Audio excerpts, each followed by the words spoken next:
ఈ రోజు ఈ వీడియోలో వీరా ధీరా సూర పార్ట్ 2 అనే సినిమా గురించి మాట్లాడుకుందాం. విక్రమ్, ఎస్జే సూర్య, దుషారా విజయన్ లీడ్స్ గా అరుణ్ కుమార్ డైరెక్షన్ లో వచ్చిన యాక్షన్ థ్రిల్లర్ ఇది. ఈ సినిమా స్టోరీ ఏంటి, దీని మీద నా ఒపీనియన్ ఏంటి అనేది ఇప్పుడు తెలుసుకుందాం పదండి. ముందుగా ఈ సినిమా స్టోరీ ఏంటంటే, ఈ సినిమాలో మన హీరో కాళీ ఓ కిరాణా షాప్ నడుపుకుంటూ జీవితం సాగిస్తూ ఉంటాడు. ఇంట్లో భార్య, ఇద్దరు పిల్లలు ఉంటారు.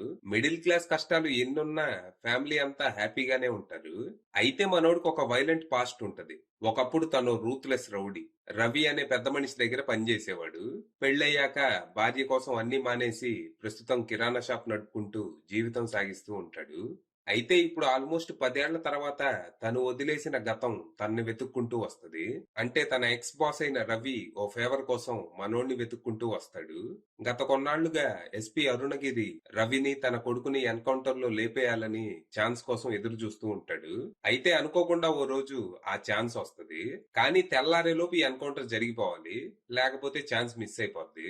ఈ విషయం తెలిసి రవి కాళీని వెతుక్కుంటూ వస్తాడు. ఎస్పీ తమని చంపేలోపు ఎస్పీనే చంపేయమని కాళీని రిక్వెస్ట్ చేస్తాడు. తన భార్య ఎంత వద్దని చెప్పినా మనోడు పట్టించుకోకుండా ఎస్పీని చంపడానికి బయలుదేరతాడు. అలా వెళ్లిన వాడు ఒక పెద్ద పద్మ వ్యూహంలో చిక్కుకుపోతాడు. ఏ ఫ్యామిలీ కోసం అయితే తను అన్ని వదిలేశాడో ఇప్పుడు అదే ఫ్యామిలీ తన వల్లే డేంజర్ లో పడుతుంది. మరి తర్వాత ఏం జరిగింది, అసలు ఈ రవి ఎవరు, తన ప్రాణాలు కాపాడమని అన్ని వదిలేసిన కాళీ దగ్గరికి ఎందుకు వచ్చాడు, కాపాడతాడని నమ్మకమా లేకపోతే వేరే ఉద్దేశం ఏదైనా ఉందా? కుటుంబం కోసం అన్ని వదిలేసిన కాళీ ఇప్పుడు అదే కుటుంబం రిస్క్ లో పడేలా ఎస్పీ మర్డర్ కాంట్రాక్ట్ ని ఎందుకు ఒప్పుకున్నాడు, కారణం ఏంటి? ఇంతకీ రవిని, తన కొడుకుని ఎన్కౌంటర్ చేయడానికి ఎస్పీకి దొరికిన ఛాన్స్ ఏంటి? ఒక్క నైట్ లోనే ఈ ఎన్కౌంటర్ ఎందుకు జరగాలి? చివరికి ఈ ప్రాబ్లమ్స్ నుంచి కాళీ సేఫ్ గా బయటపడ్డా లేదా అనేది మీరు ఖచ్చితంగా సినిమా చూసి తెలుసుకోవాలి. ఇక ఈ సినిమా బాగుంది, నాకైతే నచ్చింది. టెర్రిఫిక్ పర్ఫార్మెన్సెస్ అండ్ ఎంగేజింగ్ స్క్రీన్ ప్లేతో ఎక్కడా బోర్ కొట్టకుండా థ్రిల్లింగ్ గా సాగిపోయింది. ఇది ఒక్క రాత్రిలో జరిగే కథ, అది పార్ట్ 2. పార్ట్ 2 అంటే ఆల్రెడీ ఎస్టాబ్లిష్ చేసిన వరల్డ్ ని ఎక్స్పాండ్ చేయటం. కానీ మనకి ఇక్కడ వరల్డ్ తెలీదు, క్యారెక్టర్స్ తెలీదు, వాళ్ళ మధ్య ఏం జరిగిందో కూడా తెలీదు. అంటే ఇందులో ఫ్లాష్ బ్యాక్ ఉంటది కానీ జస్ట్ ఒక ఎపిసోడ్ చూపిస్తారు, అది కూడా హీరో క్యారెక్టర్ గురించి. అంతకు మించి గతం అనేది ఏం చూపించరు. అంటే ఆల్రెడీ నడుస్తున్న కథలోకి మనం మధ్యలో ఎంట్రీ ఇస్తాం అనమాట. అయినా గానీ ఈ సినిమా చూస్తున్నప్పుడు అలా అస్సలు అనిపించదు. సినిమా స్టార్ట్ అయిన 10 నిమిషాలకే మనం ఆ వరల్డ్ లోకి వెళ్ళిపోతాం. పరిచయం అయ్యే ప్రతి క్యారెక్టర్ ఇంట్రెస్టింగ్ గానే ఉంటది. వరల్డ్ బిల్డింగ్ అద్దిరిపోయింది. సినిమా స్టార్ట్ అవటం ఒక చిన్న మిస్సింగ్ కేసు తో మొదలైద్ది. ఈ కేసుని వాడుకుని ఎస్పీ అరుణగిరి రవిని, తన కొడుకుని ఎన్కౌంటర్ చేయడానికి ప్లాన్ చేస్తాడు. ఎస్పీకి రవి అంటే బాగా పగ. తనని ఎలాగైనా చంపాలని తాతహలాడుతూ ఉంటాడు. చిన్న అవకాశం రాగానే దాన్ని తనే పెద్దది చేసి ఎన్కౌంటర్ ప్లాన్ చేస్తాడు. తన ప్లాన్ వర్కౌట్ అవ్వాలంటే ఈ ఎన్కౌంటర్ ఈ రాత్రిలోనే జరగాలి, లేకపోతే రవి ఎస్కేప్ అవుతాడు. దాంతో రవి ప్రాణభయంతో కాళీ దగ్గరికి వస్తాడు.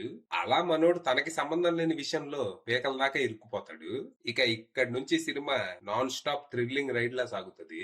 రవిని చంపడానికి ఎస్పీ, ఎస్పీని చంపడానికి కాళీ, ఎవరి ప్లాన్ వాళ్ళు వేసుకుంటూ ఒకళ్ళ వెంట ఒకళ్ళు పడుతూ ఉంటారు. అయితే ఇక్కడ ఒక ట్విస్ట్ ఉంటది. అటు రవి చనిపోయినా ఇటు ఎస్పీ చనిపోయినా కాళీకే రిస్క్. అది ఎందుకో మీరు సినిమాలోనే చూడాలి. ఇంత రిస్క్ గందరగోళం నుంచి కాళీ ఎలా బయటపడ్డాడనేది టైట్ నరేటివ్ తో థ్రిల్లింగ్ గా చూపించారు. ఖాళీగా విక్రమ్ అద్దరగొట్టేశాడు. ఆ క్యారెక్టర్ కూడా బాగుంది. ఆ క్యారెక్టర్ కి పడ్డ ఎలివేషన్లు, ఫైట్లు ఓ రేంజ్ లో ఉన్నాయి. ఖాళీ గతం గురించి మనకి పెద్దగా తెలియకపోయినా తన చుట్టూ మిగతా వాళ్ళు ప్రవర్తించే దాన్ని బట్టి తను ఎలాంటి వాడో మనకు అర్థమైంది. ముఖ్యంగా ఎస్పీ అరుణగిరి ఖాళీ చుట్టూ నడుచుకునే విధానం హిల్లేరియస్ గా ఉంటది.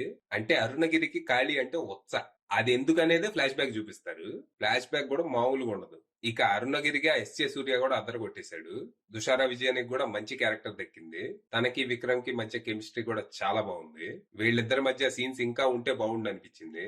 ఇక డైరెక్టర్ అరుణ్ కుమార్ విషయానికి వస్తే తన పనితనం బాగుంది. తన రైటింగ్ గానీ డైరెక్షన్ గానీ చాలా బలంగా ఉన్నాయి. ఓ కమర్షియల్ కథని ప్రయోగాత్మకంగా తెరకెక్కించి అద్దరు కొట్టేశాడు. ఓవరాల్ గా సినిమాలో ఉన్న పాజిటివ్స్ విషయానికి వస్తే performances, screen play, cinematography, background score, production values and direction. ఇక నెగిటివ్స్ విషయానికి వస్తే నేను వెళ్ళిన థియేటర్ ఖాళీగా ఉంది. థియేటర్ లో 10 మంది కూడా లేరు. సినిమాలో గూస్ బంప్స్ తెప్పించే మూమెంట్స్ చాలా ఉంటాయి. అలాంటి సీన్లన్నిటికీ నేను ఒక్కడనే అరుచుకుంటా క్లాప్స్ కొట్టుకుంటా కూర్చున్నా. ఈ సినిమాకి అసలైన మైనస్ అంటే నాకు తెలిసి టైటిల్లో పార్ట్ 2 అని పెట్టడమే. ఇది కొంచెం ఆడియన్స్ ని కన్ఫ్యూజ్ చేసే అవకాశం ఉంది. పార్ట్ 1 రాకుండా పార్ట్ 2 ఎందుకు వచ్చింది? పార్ట్ 2 తర్వాత పార్ట్ 3 వచ్చిద్దా, లేకపోతే పార్ట్ 1 వచ్చిద్దా? అంటే F2 F3 లాగా. ఒకవేళ పార్ట్ 2 ఫ్లాప్ అయితే పార్ట్ 1 రాదా? అస్సలే విక్రమ్ సినిమాలు బాక్స్ ఆఫీస్ దగ్గర స్ట్రగుల్ అవుతుంటే మధ్యలో టైటిల్ తో ప్రయోగాలు చేసి ఎందుకు? ఫైనల్ గా చెప్పేది ఏంటంటే సినిమా బాగుంది, ఖచ్చితంగా వెళ్ళండి. అది విషయం.